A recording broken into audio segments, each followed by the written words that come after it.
You need 1 minute? Nah, problem. Are y'all ready? Well, before we get started, we definitely need your support. Like I said, this is a fundraiser for Masjid, Beit Al-Nas, and we definitely need your support. This was a great weekend. We were able to put together a $50 ticket for a whole weekend. And it's really a fundraiser. So we definitely need y'all support. That's really not, we definitely need your support. So there should be some baskets floating through. So as much as you can possibly help us so we can continue to do this. You ready? Alhamdulillah. Assalamu alaikum wa rahmatullah. Shadi Muhammad, in 2007, graduate from the Islamic University of Medina in the Kingdom of Saudi Arabia. He holds a bachelor's degree from the College of Hadith with a concentration on Hadith sciences. He has extensive experience in the field of da'wah and translation.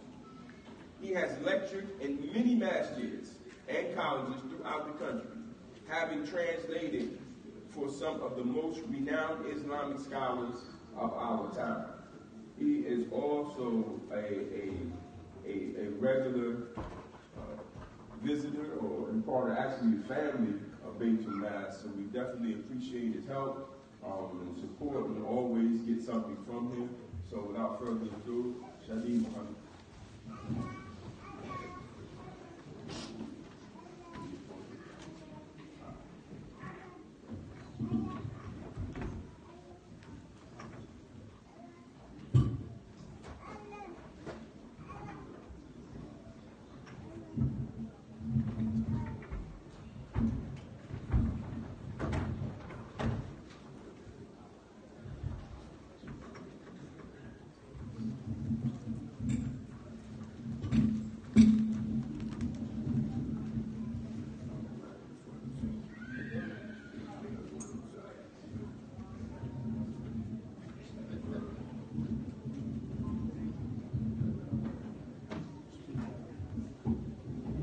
السلام عليكم ورحمة الله وبركاته. الحمد لله رب العالمين والصلاة والسلام على أشرف الأنبياء والمرسلين وعلى آله وأصحابه أجمعين. So the topic of my discussion today will be 10 things that keep us separated, disunited. I'm going to begin with a line of poetry by Ibn Qayyim rahimahullah ta'ala that I believe is pertinent to what we're getting ready to discuss. He has a line of poetry, or he has a whole book of poetry called Muniyah, and the ending of each line ends in Ani. He said, rahimahullah ta'ala, وَالْعِلْمِ يَدْخُلُ قَلْبَ كُلَّ مُوَفَّقٍ مِنْ غَيْرِ أَبْوَابٍ وَلَا اسْتِئْذَانٍ وَيَرُدُّهُ وَالْمَحْرُومُ مِنْ خُذْلَانِهِ لا تشكنا اللهم بالقرآن. He said that knowledge enters the heart of everyone who has been favored by Allah subhanahu wa ta'ala without any barriers or permission. Knowledge just enters. You're a muwaffaq, you're someone that Allah subhanahu wa ta'ala has granted tawfiq. Knowledge enters into your heart بِغَيْرِ أَبْوَابٍ وَلَا اسْتِئْذَانٍ, without any barriers, without any doors to knock on, and without any permission. He said, وَيَرُدُّهُ الْمَحْرُومُ مِنْ خُذْلَانِهِ. He said, and the one that has been deprived of knowledge will not receive knowledge. لَا تَشْقِنَا اللَّهُمَّ بِالْقُرْآنِ. Oh Allah, do not render us wretched so that we are deprived of your knowledge. Separation and division was condemned in the Quran in many places, with many nations, for one reason. Separation, discord, fragmentation, division was all condemned in the Quran. Never does Allah subhanahu wa ta'ala talk about separation, talk about division in a manner that is praiseworthy, because there's nothing praiseworthy about it. Fragmentation, division, separation is condemned in the Quran. Many nations were condemned for it. Many places in the Quran it is mentioned, and it's all for one reason. Because fragmentation and division infringes on the fundamental obligation on every human being, and that is to spend their entire lives in complete devotion to Allah subhanahu wa ta'ala. Allah subhanahu wa ta'ala says in the Quran, قُلْ إِنَّ الصَّلَاةِ وَنُسُكِي وَمَحْيَايَ وَمَمَاتِي لِلَّهِ رَبِّ الْعَالَمِينَ لَا شَرِيكَ لَهُ. Say, indeed, my salah, my prayer, my sacrifice, my life, my death are all for Allah. Your life and your death, all for Allah subhanahu wa ta'ala. Allah mentions in the Hadith al-Qudsi, يَا ابْنَ آدَمْ إِنِّي خَلَقْتُكَ لِنَفْسِي وَخَلَقْتُ كُلَّ شَيْءٍ لَكَ فَبِحَقِّ عَلَيْكَ لَا تَشْتَغِلْ بِمَا خَلَقْتُهُ لَكَ عَمَّنْ خَلَقْتُكَ لَهُ. He said, O child of Adam, I created you for me. Your whole being, your whole existence is for Allah subhanahu wa ta'ala. Every inch of you belongs to Allah subhanahu wa ta'ala. He said, O child of Adam, I created you for me. And I created everything for you. So based upon my right over you, do not busy or preoccupy yourself with the things that I created for you instead of the one whom I created you for. You belong to Allah subhanahu wa ta'ala. But how could you serve one creator, one Lord, while you have a plethora of elements tugging at your loyalty? And this is what division and separation represents. Allah subhanahu wa ta'ala gave an example in the Quran. He said, ضرب الله مثلا رجلا فيه شركاء متشاكسون يعني متنازعون ورجلا سلم لرجل هل يستويان مثلا الحمد لله بل أكثرهم لا يعلمون. Allah subhanahu wa ta'ala says that Allah puts forth for you a metaphor, an example of a man belonging to many partners. Mutashakisuna, arguing and bickering over who's going to own this person. وَرَجُلًا سَلَمَ لِرَجُلًا. And then another man who only belongs to one owner. هَلْ يَسْتَوِيَانِ مَثَلًا. Are these two examples the same? This is a rhetorical question. Are these two examples the same? Say alhamdulillah, but most people have no idea. They have no clue. That a man belonging to multiple partners, multiple owners, fighting and bickering over who's going to own him, and then you have this one man only belonging to one owner. That is the believer. You belong to Allah subhanahu wa ta'ala. Allah subhanahu wa ta'ala has already informed us that it is not man's nature to multitask emotionally. It's not our nature to belong emotionally to one or more than one person or group or entity or clique or sect.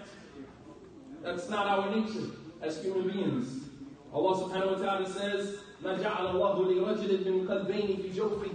That Allah has not made for any one man two hearts. You have one heart, which means that you can only concentrate your loyalty on one thing at a time.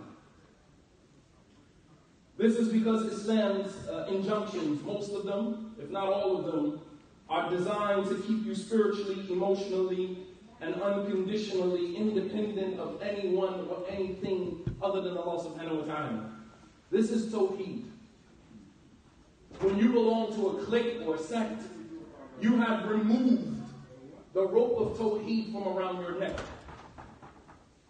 You, as a servant of Allah subhanahu wa ta'ala, are supposed to remain mutafarriq lillah, independent of any entity other than Allah subhanahu wa ta'ala. Your loyalty is only to Allah subhanahu wa ta'ala.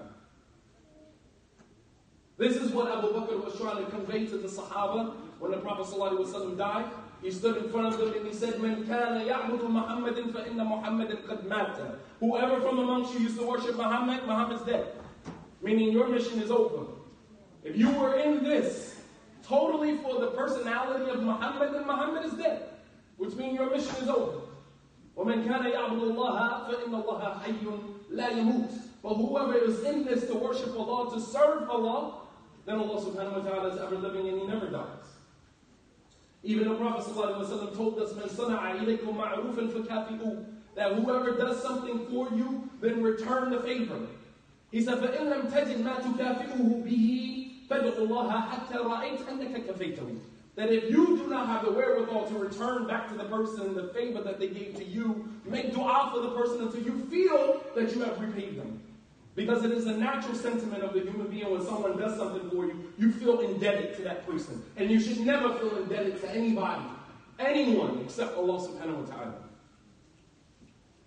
This is the foundation. Before we talk about the dangers and the elements that are here that separate us and divide us. And it's the lack of understanding of this first and foremost that keeps us divided and disunited. As Ibn Qayyim mentioned in another line of his poetry in Nuniyah, he said, فَلِوَاحِدٍ كُنْ وَاحِدٍ فِي وَاحِدٍ أَعْنِ سَبِيلَ الْحَقِّ وَالْإِيمَانِ هذه ثلاث مسعدات للذي قد نالها والفضل للمنان فإذا هي اجتمعت لنفس حرة بلغت من العليا كل مكان. Only a person that understands Arabic would understand how deep this is. Translating it into English for you is going to lose some of the value of this line of poetry.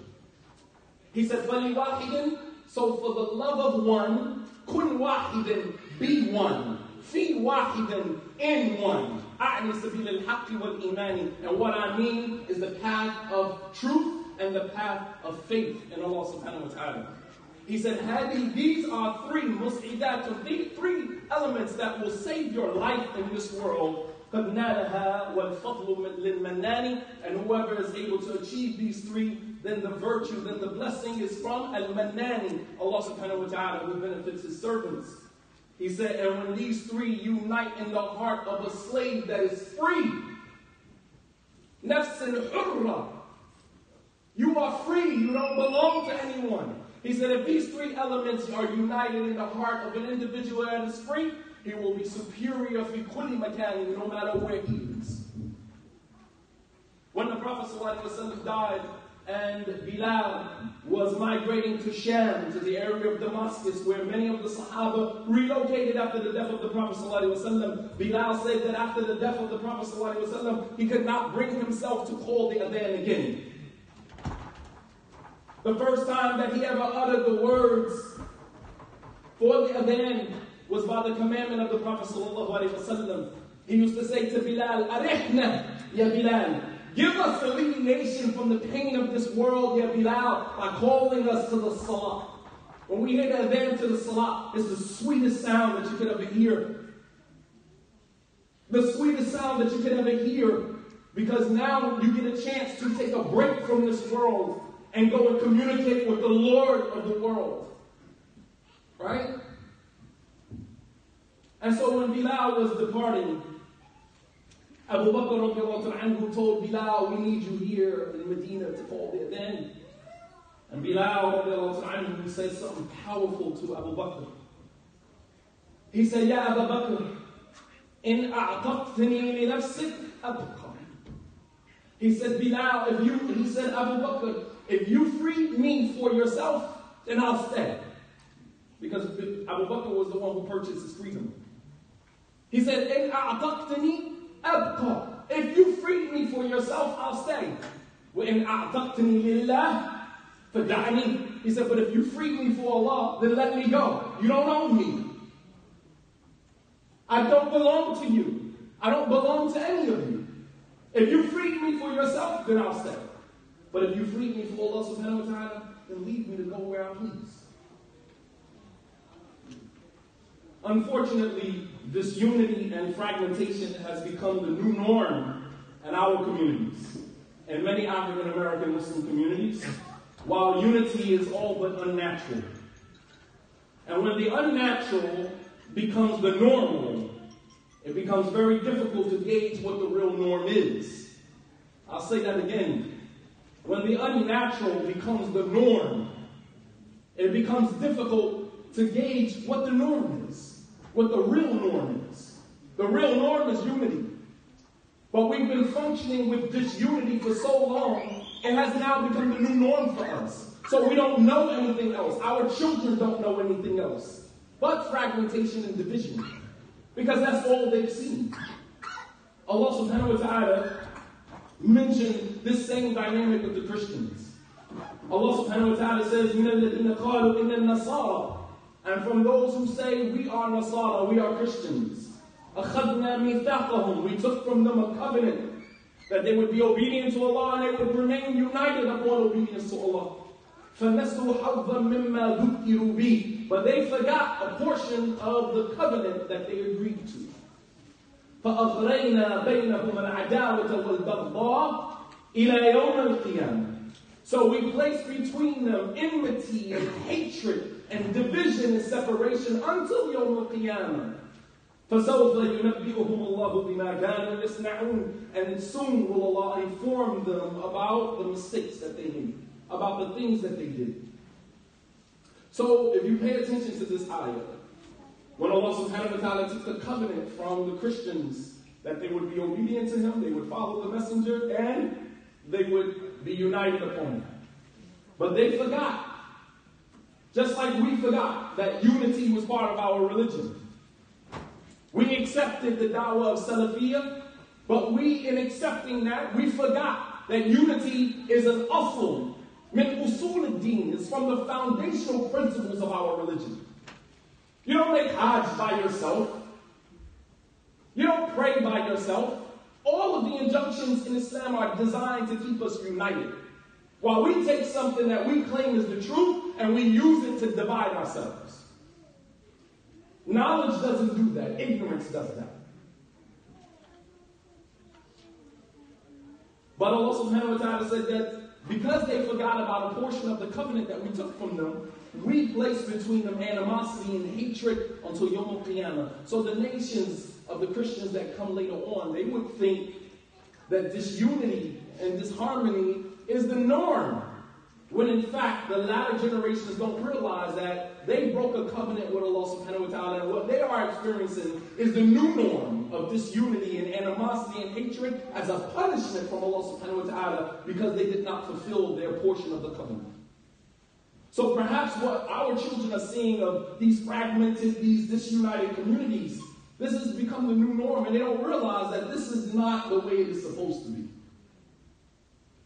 So, without a doubt, there are elements that keep us as a community fragmented and divided because it serves the interests of individuals that don't serve our interests.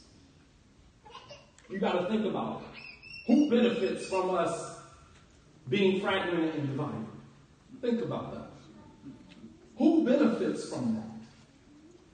Because somebody's benefiting from it. 20 years have gone by and we haven't produced much. And when you take a look around, other communities seem like they're thriving. They have their problems and their challenges, but their problems and challenges look nothing like the problems and challenges we have.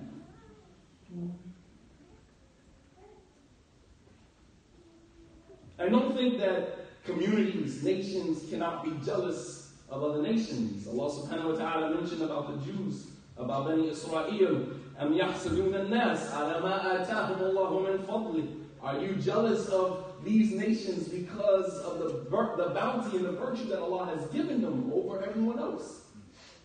Because without a doubt, there's potential in this room right now.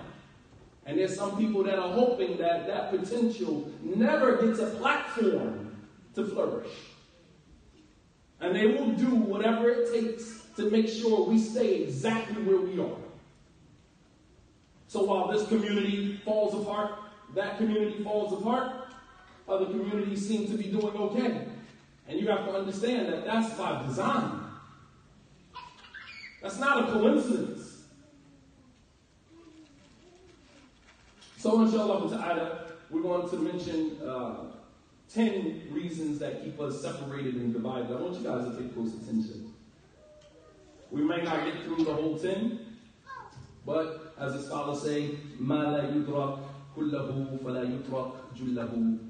If we can't complete all of it, then we won't leave most of it. So we'll try to cover as much as we can. The first thing at the top of the list of the things that keep us disunited and separated is shaitan, the chief divider and separator. We don't factor in shaitan because we're constantly overestimating ourselves and underestimating him. We don't factor in shaitan. We don't see his actions. We don't see him coming a mile away in certain things that take place in our communities. But he is the chief separator himself, responsible for much of the separation that we experience as human beings on many levels, starting with the highest level of separation, and that was separating us from our eternal home, which was Jannah. We are not supposed to be here. We started off somewhere else. We ended up here. But this wasn't our original home. And he separated us from that.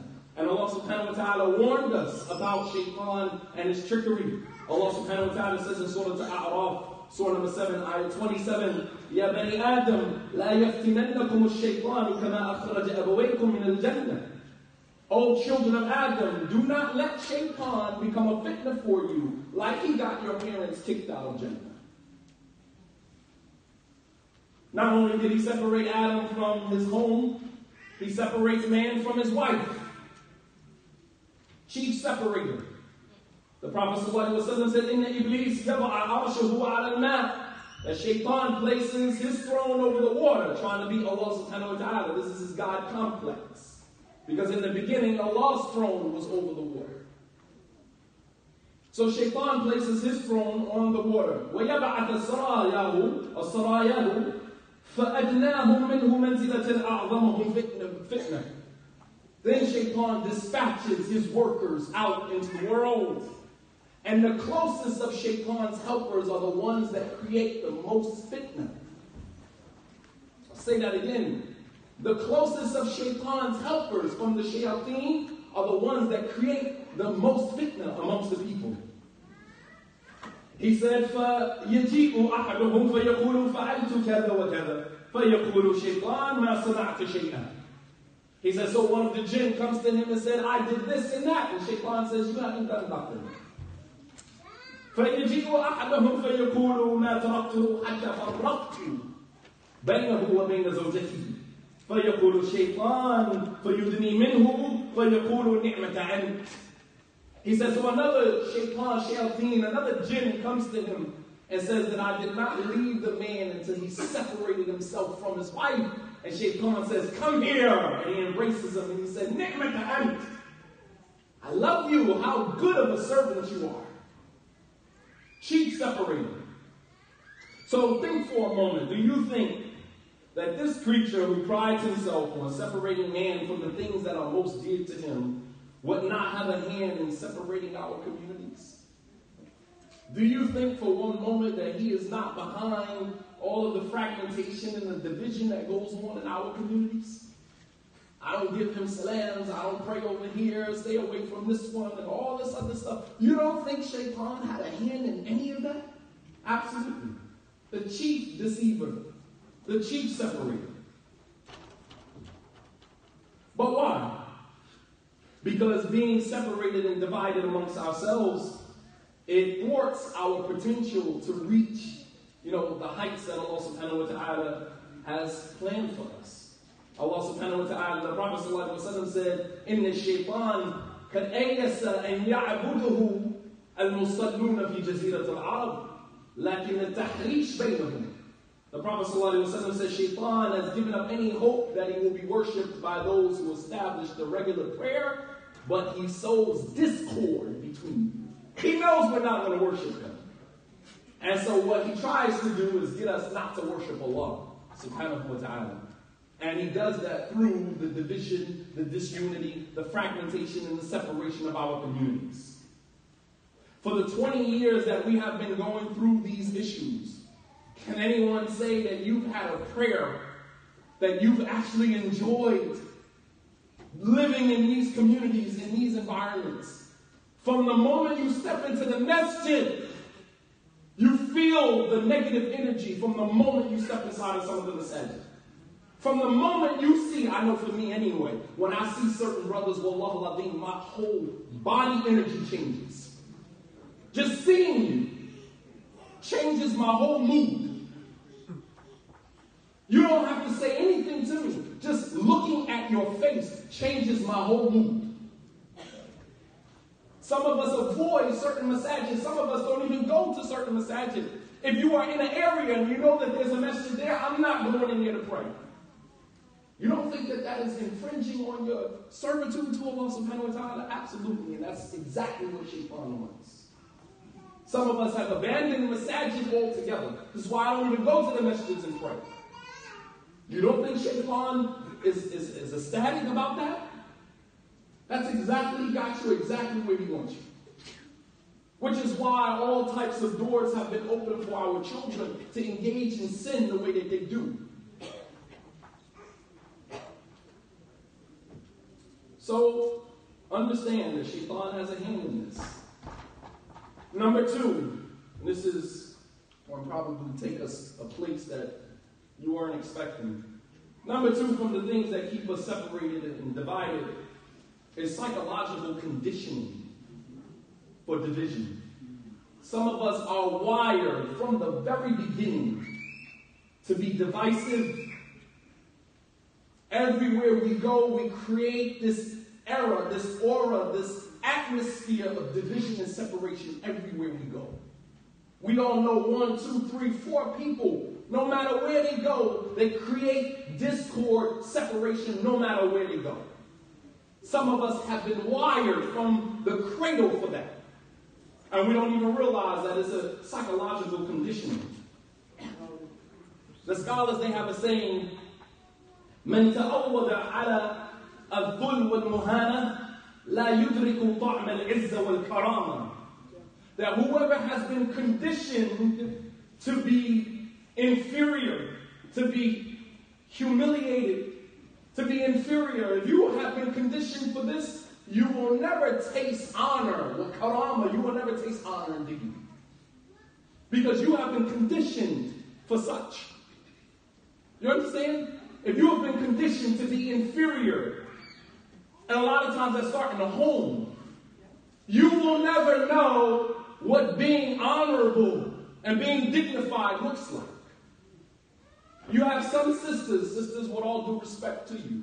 You have some sisters who you was a side piece before Islam, and now you're a side piece in Islam. That's because you were conditioned to be a side piece.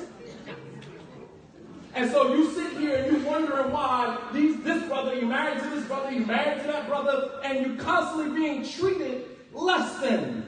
Because you have conditioned yourself to accept that status, and you will never seek anything better than that. Because that's the way that you are wired. You have conditioned yourself to be like that. And then you blame the men for it, but it's really your poor choices. That's not to take the responsibility off the brothers in the community. Yes, we have brothers in the community that are foul, absolutely. But a brother cannot be foul with you, sister, without your permission. He can't be foul with you without your consent. Real talk. But if you've been conditioned a certain way, then you don't know anything other than that. من تعود على الذل والمهانة لن يدرك الكرامة والعزة والكرامة. If you have been conditioned to be inferior, then you will never know what being honorable and superior looks like. Many of us, and I'm talking about Islamic leaders as well, many of us come from homes and families that were fragmented and separated, disoriented by a number of conditions. Social, economic, psychological, mental, you name it. Many of us come from homes like that. And unfortunately, as a result of this, we have failed, even in our imamship, even in our leadership, we failed to transcend this mentality of separation and division.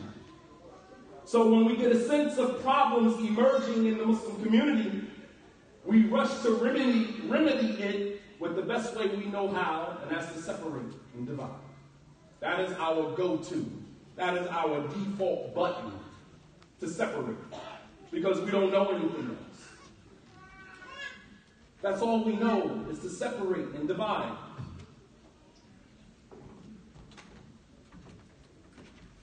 So we separate, we divide, we fragment the community.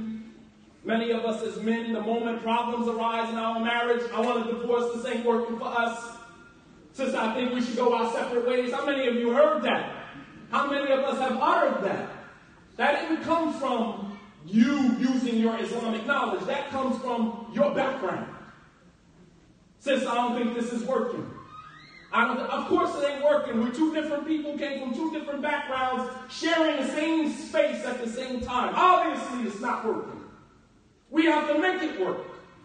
That's what a marriage is about. There's certain souls that had an affinity to one another before we inherited these bodies, but they are few and far in between. Most of us were completely opposites. And Allah subhanahu wa ta'ala gives you the opposite person in your marriage for a reason. Because all of the problems that you experience in your marriage is a reflection of the problems that you have inside of you. Fix you, fix your marriage. Stop jumping from relationship to relationship to relationship looking for the quote-unquote right one. You had the right one the first time. And sometimes we don't realize that until we've been married 3, 4, 5 times and we say, damn, I should have stayed with the first person. Real talk. You had it right the first time. But we have been conditioned to not tolerate, to not stand in our discomfort. So as a result of that, we remedy every problem in our lives by running. And unfortunately, we have Muslim leadership in our community that does the same exact thing, and they pull the whole community with them. I'm leaving this community. Look how many brothers left Masjid Rahman. This particular imam moves to Atlanta, you take the whole half of the community with you. Because this is how we have been conditioned. We remedy everything with running. And we don't realize that we are destroying, fragmenting, separating, dividing our communities as a result of it.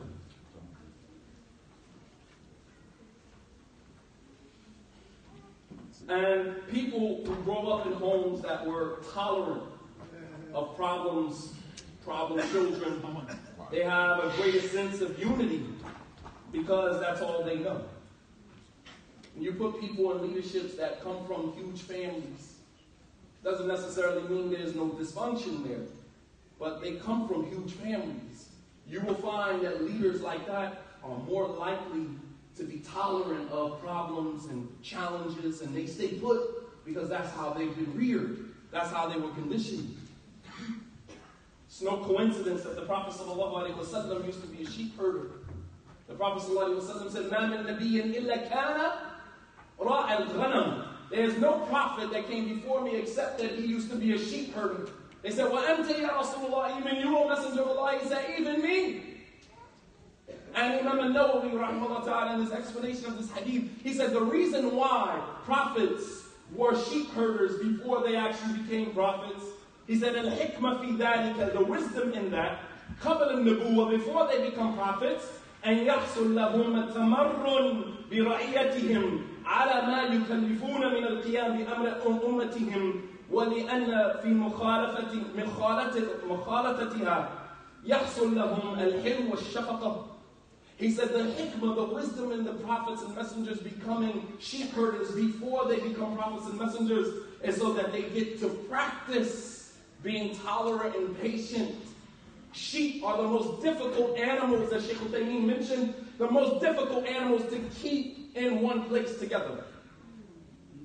We always see those images of the sheep jumping out or jumping over. That's real. It's very difficult to get them to stay in one place at the same time. So by the prophets and messengers having the sheep herding experience, it prepares them for the responsibility of taking care of an ummah when they become prophets. And it teaches them, as he said, al-hilm wa shafaqa. It teaches them al-hilm, it teaches them tolerance, and it teaches them shafaqa, compassion. Which is what a person who is driven by separating and dividing doesn't understand that. They don't understand tolerance, be patient. They don't understand that. So they separate the whole community and they take everybody along with them. We have to correct that problem. When we put people and leaders themselves, imams have to humble themselves and realize that they don't have all of the answers. They don't. And some of our personal issues in our own personal lives now begins to trickle over into our leadership and infringe on our ability to serve you, the community, the way that we are supposed to. Some imams, we have mental health issues that are never addressed. And we stand in front of the community, we grab the microphone, we speak a little bit of Arabic, and we paint this picture. We throw a blanket over our problems and act like everything is okay, and everything is not okay. And many of the community see it. It's not okay. Because we're hurting the community in the worst way. Man. Abdullah ibn Mas'ud radiallahu anhu, he mentioned in a very profound statement, he said, مَا تَكْرَهُونَ فِي الْإِجْتِمَاعِ خَيْرٌ مِمَّا تُحِبُّونَ فِي الْفُرْقَةِ. What you hate united is better than what you love divided. Think about that. Yeah, you might not like Shadi Muhammad. I'm not here for you to like me. I'm not an adolescent. I'm not looking for that social component to become a whole man. I'm past that phase in my life. But you don't have to like me. But we have to work together. We have to cooperate with one another. Because we have a bigger picture here. But it's like children in the sandbox. I'm going to take my toys over here. I don't want to play with you anymore. Like, what are we in preschool? What are we in pre-K? You can't get 2 imams, 3, 4 imams to sit in the same room at the same time. If he's going to be there, I don't want to meet with him. It's like, what are you in pre-K? If this simple matter, you can't resolve this, then maybe you need to reconsider your position of leadership. Maybe you're not fit for this.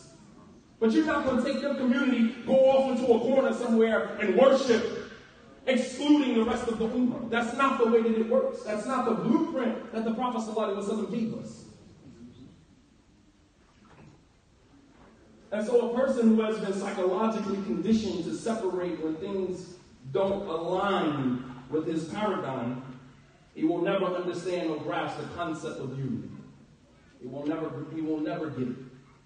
We will always look for reasons not to unite, instead of looking for the reasons to unite. I can think of 1,000 reasons right now why we should be united, and some imams that don't agree, that don't want to be united, will think of 1,000 reasons why we shouldn't be. Because you have been wired that way. Number 3, and this is a big one for all of us, from the things that keep us disunited is our ego. Yeah, the ego, man. We'll toss our whole marriage out to salvage our ego. We'll toss the kids, we'll throw everything away just to keep that ego. Allah subhanahu wa ta'ala promised Jannah for those who did not seek superiority on the earth. And there's no greater detriment to the building and constructing of a community or of anything that is of value, of substance, that affects the lives of many than the ego. And this is why the reward for suppressing the ego is so great. Allah subhanahu wa ta'ala says in the Quran, in Surah Al-Qasas, ayah 83, Allah subhanahu wa ta'ala said, تِلْكَ الدَّارُ الْآخِرَةِ نَجْعَلَهَا لِلَّذِينَ لَا يُرِيدُونَ عُلُوًّا فِي الْأَرْضِ وَلَا فَسَادًا. That this is the home of the hereafter, that we have promised for those of you who do not seek عُلُوًّا فِي الْأَرْضِ. You do not seek superiority in the earth, وَلَا فَسَادًا, nor corruption.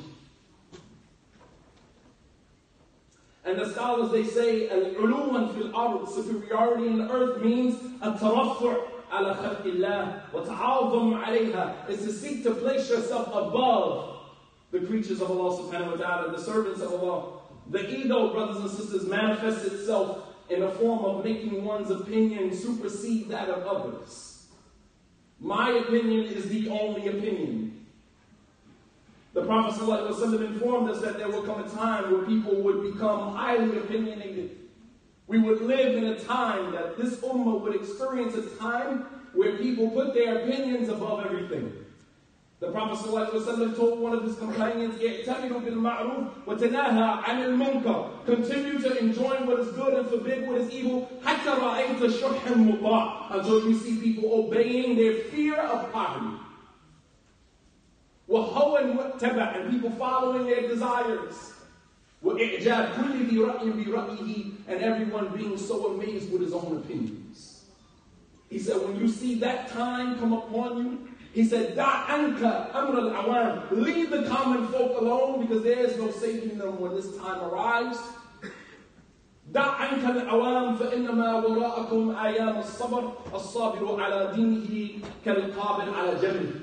He said that there will be nothing but times of patience after that. A person being patient on his religion in those times will be like a person trying to hold hot coal in his hand.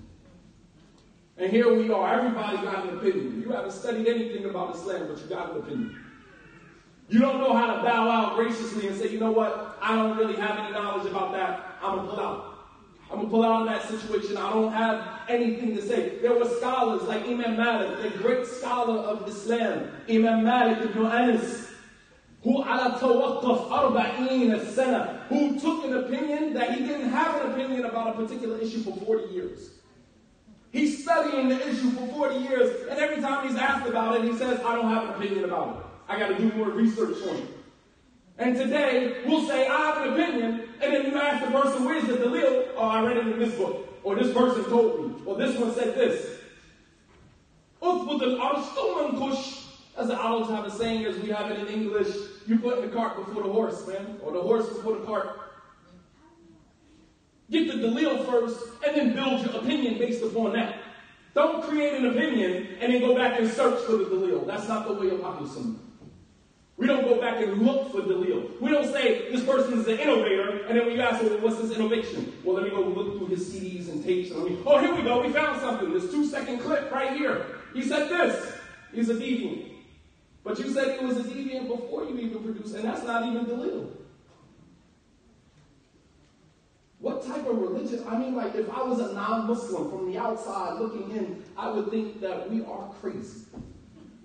Bunch of majaneen, bunch of insane individuals walking around. Everybody got an opinion, following their own desires. Nobody quoting the Quran. Khutbahs that are given by some of the same people who say they Salafi, and you don't even hear ayat, the whole khutbah. How?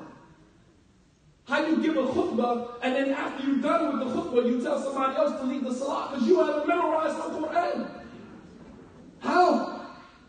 What type of Salafiyya is that? Who is going to respect that? But the ego destroys us, man, fragments our communities. And when we look at the story of Musa, alayhi salam, and Harun, we see not only a biological bond of brotherhood transcend into a mission of guiding an entire community away from human servitude to another human being, but we also see that in the face of real social work, what Musa and Harun was doing was called social work. Because they not only had to remove Bani Israel from Fir'aun, they also had to reprogram them. Because they were, here again, conditioned. When you have been conditioned a certain way, it's very difficult to have this person think other than that. Because you've been conditioned. Bani Israel used to worship Fir'aun.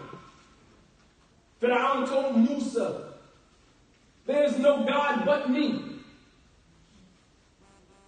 He told Musa, he told the magicians when they bowed down, he said, do you prostrate before I give you permission to prostrate? That sounds like us. You giving salams to Shadeed Muhammad, then you hear what the sheikh said? No, don't talk. You've been conditioned, and you don't even realize it. Psychological conditioning. The same people that look like you, that come from where you come from, travelers taking his family halfway across the world to go learn Arabic, Quran, and all of this other stuff to come back into your neighborhood and teach you, and you got somebody who don't give a damn about your neighborhood tell you you can't listen to him. You think about the psychological conditioning of that mentality. You can sit on a courtesy, on a chair, thousands of miles away in a Muslim country, and then tell the people, don't take from him. Don't listen to him. SubhanAllah, and we adhere to that. People who wouldn't listen to me, I've received emails from people who said, I never even heard you, but because of what these people said, I will never listen to you. Psychological conditioning. Bani Israel used to worship Fir'aun. Tell you about the psychological conditioning. When Musa took Bani Israel from Fir'aun, and we went to go receive revelation from Allah subhanahu wa ta'ala, going for 40 nights. Bani Israel could not wait until Musa came back with further instructions. So what did they do? Under the command of Samiri, they took off all of their gold, they melted it down, and they created a calf, a baby cow, so they can worship it. Psychological conditioning. You have been conditioned to serve and worship something, no matter what it is. But it can't just be God. It has to be something or someone tangible. Psychological conditioning. Even though he removed them from the shackles of servitude to Fir'aun, they took it upon themselves to worship. As I gave you the quote by Carter G. Woodson many times, when a person is inferior, you don't ever have to worry about his statements or his actions. You've been conditioned to be inferior. And if there's not a back door, his very nature will carve one out. Because that's your nature. You have been conditioned to be inferior and to remain that way. But guess what? We are going to end up having a civil war because I ain't conditioned like that.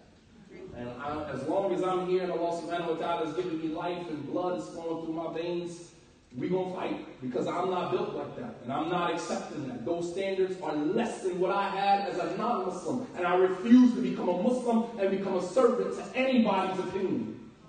I refuse. So if that's what our ummah is going to come to, then we have to draw a line in the sand, and I will be standing in my discomfort, and I don't care. Because many, and let's be real, because many prior to this lecture here would probably not have been here. You hear now, وَلِلَّهِ الْحَمْدِ. But that is after a journey of confusion. Real talk. I've shaken hands with individuals who look me in my face that prior to this, 2-3 years ago, you wouldn't even give me salams. It's all good. I don't hold nothing against you, man. You was a slave. I wasn't. Alhamdulillah, the light bulb went off. And I'm not saying that in any disrespectful way. But we got to call it as it is. We're not going to make a transition and act like I don't own what I was and what I was doing. No, you own that. And stand in that discomfort. Stand in that discomfort, but don't get up brand new and act like, we were all on the same page. MashaAllah, I'm down with the movement, brother. Nah, man. Nah, you wasn't down with that. You was a slave.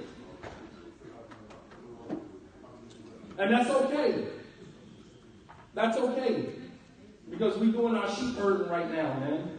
And inshallah ta'ala, bi'idhnillah, good things are on the horizon for us, man, on the other side. But we got to go through it. And this is the beginning stages. This is just the beginning. It doesn't end with this. This is just the beginning stages. And you will see as time goes on, if you guys can remain firm in your discomfort. The Prophet ﷺ gave glad tidings to the strangers. And that's what we represent right now. Because there's a large community and they are a loud minority, without a doubt. Loud minority. We've just been a silent majority. Afraid majority that don't necessarily agree, and that's okay. But you have to be able to stand in your discomfort. You have to be able to say, I'm okay with a person unfollowing me, unfriending me because you shared one of the posts related to this event. Don't post anything for them. Unblock, unfollow me. Cool, unfollow you. You can't let somebody say to you, if you post something about one of these events, then unfollow me. And you can't let that bother you. You have to be able to be able to be comfortable being uncomfortable. And if you're not, then you're going to constantly find yourself flip-flopping. You have no stability in your life. If it doesn't challenge you, it's not going to change you. So when we look at the story of Musa and Harun, we don't see just a biological bond of brotherhood, but we see in the face of real social work, a real mission, there's no room for ego. From the very beginning of that journey, when Allah subhanahu wa ta'ala commanded Musa to go to Fir'aun, Musa turned around and asked Allah subhanahu wa ta'ala to make Harun his wazir. his comrade on this mission. Who does that? Because everybody's really looking for exclusivity. When we found something, we landed on something, we believe that that's ours. We take ownership of that. We don't want anybody to share in that journey with us. So Prophet Sulaiman, alayhi salam, he asked Allah subhanahu wa ta'ala, he said, Rabbi heavily, mulkin la yanbaghi li ahadin ba'di. He said, oh Allah, give me a dominion that nobody after me will have. That's the human nature. We want exclusivity. I want this all for me. Musa turned around and asked Allah subhanahu wa ta'ala, make Harun my comrade on this journey. وَجَعَلْنِي وَزِيرًا مِنْ أَهْلِي هَارُونَ أَخِي أُشْدُدْ بِهِ أَمْرِي وَأَشْرِكْهُ فِي أَمْرِي. And when he made that dua, that is what made Harun a prophet. What man would make dua for his own blood brother to become a prophet right along with him and share in that journey? That shows you there was no ego. And it's his opposite. Yusuf and his brothers. Prophet Yaqub said to him, لا تبني لا تقصص رؤياك على إخوتك فيكيدوا لك كيدا. Do not, my son, don't tell your brothers about your vision, your dream, because they're going to plot against you. The total opposite. That's the norm. But what you see with Musa and Harun, there was no ego. I want my brother to share in this with me. And along their journey, right, when Bani Israel began to worship the calf, and Musa came back. And Musa was upset with Harun, and he asked Harun, why didn't you stop them from worshiping the calf when you saw them worshiping it? He said, Ya Harun, ma yamna'uka idh ra'aytahum dallu. Why, when you saw them going astray, why didn't you stop them? He said, أَلَا تَتَّبِعْنِي أَفَعَصَيْتَ أَمْرِي. Don't you follow me? Don't you obey my order, my command? Listen to what Harun said. No ego. Harun, he said to Musa, he said, يَا بْنَ لَا تَأْخُذْ بِلِحْيَتِي وَلَا بِرَأْسِي. He said, oh son of my mother.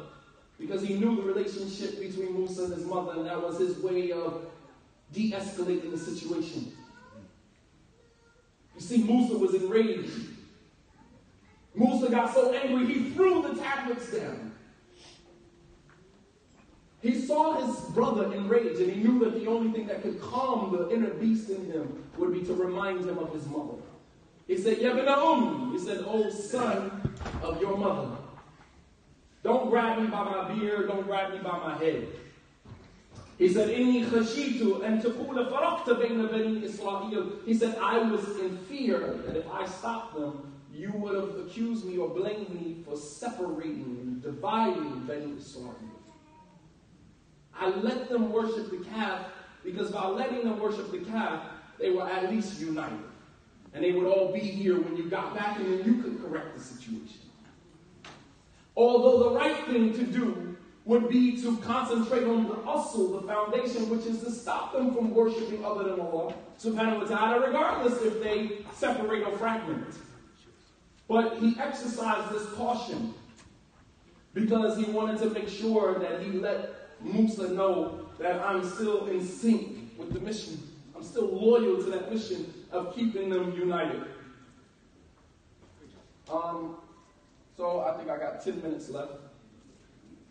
Number 4, from the things that keep us divided and fragmented is the divide and conquer tactic that is used by the dominant culture, the hegemony. Here's a word for you. The hegemony there. Our fragmentation and separation and division is by design. Make no mistake about that. It was by design even before we became Muslim, and make no mistake about that, it's still part of the design even while we're Muslim. In every time, in every era, there is a plot to keep the marginalized, the underprivileged, to keep them divided. Because they have the potential to upset the social order if any one of them. Don't you know that there was a time in America where it was impermissible for black people to be educated? If you were caught with a book, you could be put into servitude. You could become a slave. You weren't allowed to be an educated slave. And we're still dealing with that right now, because when we say, well, what's the Sheikh's dalil? Who are you to question the Sheikh? Oh, okay. So the Sheikh can't be questioned. Here we are talking about Quran and Sunnah and bring dalil, but then when we ask that for the Sheikh, it doesn't apply to them. We're not Sufis. That's what they do in the Sufi tariqah. The Sheikh is above being questioned. Not in Ahlul Sunnah wal Jama'ah. Not in Salafiyyah. It doesn't work like that. Dalil, evidence, no matter who you are. As Brother Imam Ali said last night, no one is above Allah's law. Nobody. Nobody. But you weren't allowed to be educated, and you're still not allowed to be educated. Because you can't take from him, you can't take from him, you can't take from him. Your children can't go to Islamic school, you can't pray over here, you can't pray over there. So we just, sisters can't work, right? You got to stay at home. Even if you got a master's degree, it's haram for you to work. So it's okay for our women to be on welfare, right? Get on welfare. MashaAllah, tabarakallah. We trying to get off of welfare. We come into Islam and we got scholars telling us it's haram for Muslim women to work. Going right back on the system. Think about that. And we're the only community in America that accept those standards. Because your physician is Pakistani. Yeah. Miss Khan. She's Pakistani. Yeah. Your gynecologist. Dr. Khan, right? And it's okay for them. But for us, haram. Sisters having master's degrees, marrying brothers, and him telling you, you can't work. It's haram for you to work. You can't intermingle with the kuffar. But you can sell oils and touch the hand of women. But it's haram for her to go into a professional field and provide for the whole family, because what you making and the peanuts you bringing home ain't doing it. Now these are the standards that we've accepted. And it's okay for us to be like that. And I'm saying it's not okay. It's not okay. And we will no longer accept those standards. That's it. We're not accepting that. But the divide and conquer mentality, the fear is always there's going to arise, one of them, right? Because suppression breeds expression. When you are suppressed and you're suppressing emotions, feelings, you grow up in a family structure, family unit where you are not allowed to express yourself. You suppress your emotions and your feelings, and usually people who do that become very artistic. These people know how to draw. These people become entrepreneurs. These people become successful because they are expressing what they were not allowed to express when they were children. And growing up in these environments that many of us grow up in, we are suppressed, oppressed, and the hegemony knows that there's a potential there for one of them to, stick his head up and lead the masses.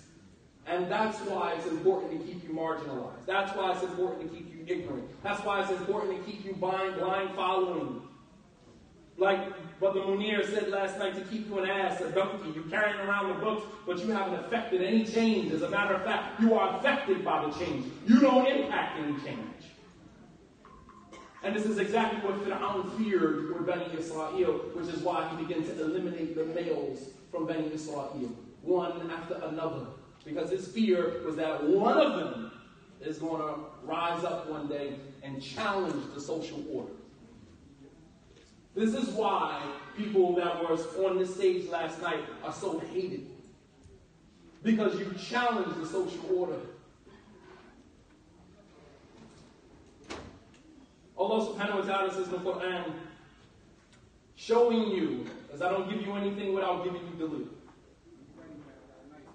that it is the mentality of the hegemony, of the upperclassmen, the 1%, to keep those who are fragmented, to keep those who are marginalized, those who are underprivileged, to keep you separated. Fir'aun, the Quran is the blueprint for all of this. Allah subhanahu wa ta'ala said, إِنَّ فِرْعَوْنَ عَلَى فِي الْأَرْضِ وَجَعَلَ أَهْلَهَا شِيَعًا يَسْتَضْعِفُ طَائِفَةً مِّنْهُمْ بِذَبْحِ أَبْنَائِهِمْ. In Surah Al-Qasas, Surah number 28, ayat 4. Allah subhanahu wa ta'ala said that indeed, Fir'aun ala fil ard. He put himself in a position of superiority in the earth.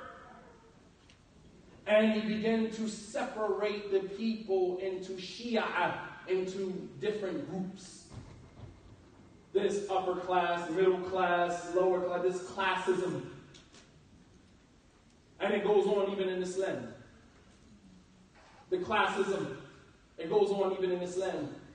It's an African American, you walk in the masjid, oh brother, can you call the adhan? No man, I'm leading the salat. What are you talking about? Call the adhan. How much Quran you know? Alright then. What do you mean call the adhan? So just because I'm African American, you automatically going to shove a mic in my mouth and tell me to call the adhan while you lead the salat. Because that's automatically expected of you. That's what's expected of you, to call the adhan. Brother, call the adhan. No, you call the adhan.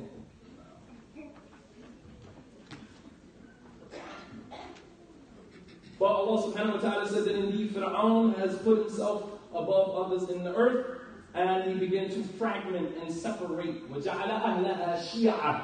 He began to fragment the people, separate them into different groups and sects. And he began to يَصْطَضْعِفُ طَائِفَةً مِّنْهُمْ, marginalize a particular group from amongst them, killing their boys and letting their girls live. And this allows for the political machine to continue in its dominance over the minority, marginalized people, because it is a united minority against a divided majority. I'll say that again. It is a united minority against a divided majority.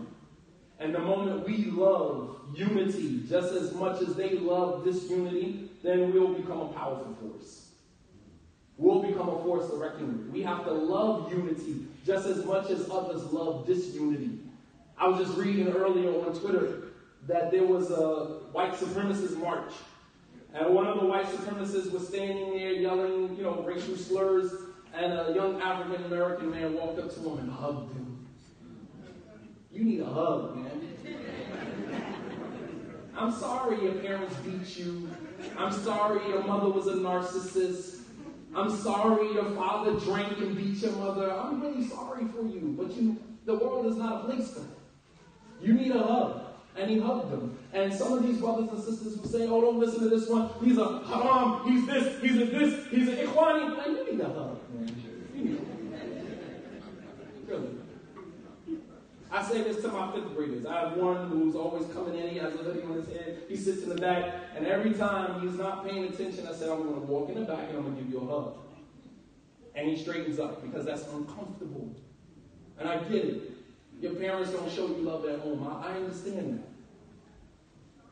that. And that means, as a brother stopped me in the hallway, he said that we can begin changing our condition through love, compassion.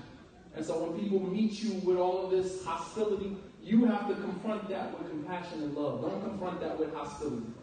Allah says, idfa' billati hiya ahsan, repel evil with what is better. We don't meet fire with fire, only end up with ashes. I'm not meeting you with fire. You lie on me, you say this, I have no other choice but to be obedient to Allah concerning you. I don't mean I'm not going to defend myself. But even in me defending myself is mercy, because by me putting you in your place, perhaps you won't do it to nobody else. So with that, inshallah ta'ala, we'll stop here. Wa sallallahu ala nabiyyina Muhammad wa ala alihi wa sahbihi wa sallam tasliman kathira. Wa akhiru da'wana alhamdulillahi rabbil alameen. Inshallah, we'll continue this discussion at another time. Right now, what I would like for the brothers and sisters to do is to help the community out in covering the overhead for this. And if everybody could give, there's about maybe 200 people, 300 people in this room right now. If everybody gave $10, right, we could actually raise $3,000, $4,000 just on $10. And that's something that most of us are going to go out. We're going to go, I saw some of the brothers going shopping. Heck, I went shopping myself. Right? I went shopping myself. So I'll set it off. I'll start, inshallah ta'ala. And where's the sadaqah buckets, brother? Oh, come on, man. We're still on the draw. We're still on the draw, man. 1, 2, 3, 4, 5. Not asking you to give more than $10. If everybody here gave $10, inshallah ta'ala, that would help to cover the overhead. Here you go, Sheikh. Since I started it, I'll leave with the first 10 right there. If everybody gave $10, that's not a lot of money. But collectively, when we put all of that together, it's a lot.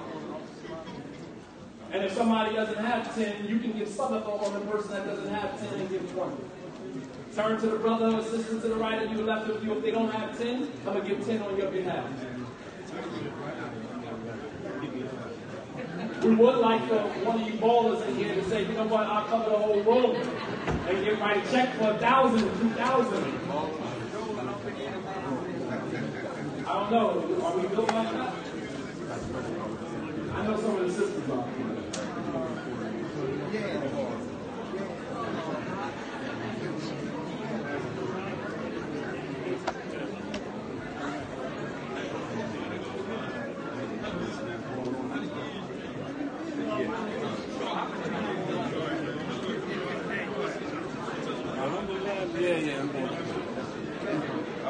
$10, inshallah, if everybody can give $10. You want to give more than that? Alhamdulillah. I just started at 10 because I think that's something that's very easy for most people. Inshallah ta'ala, so if you have it, please leave with giving a donation, inshallah, $10 per person. And inshallah, we'll do that again at the end of the night to see if we can help Mestre to cover their overhead, inshallah. This facility, this building, and everything, this costs a lot of money. And there's a couple of people who paid for this out of their pocket. But we need so helping without the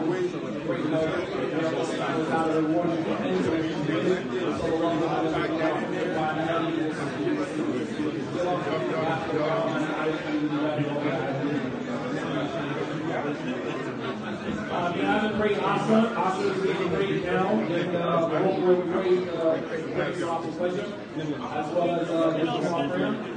We are flowing down to support the inshallah, they'll pray Asa prayer.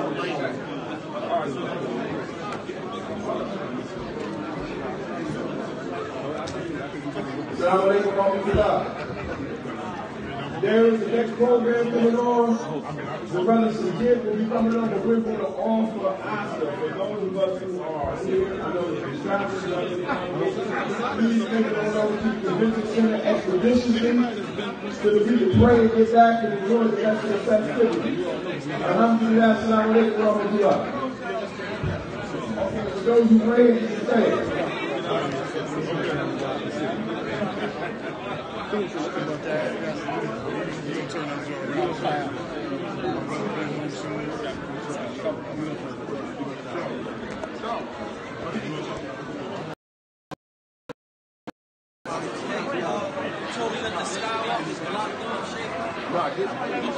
They are, but they should have known about it.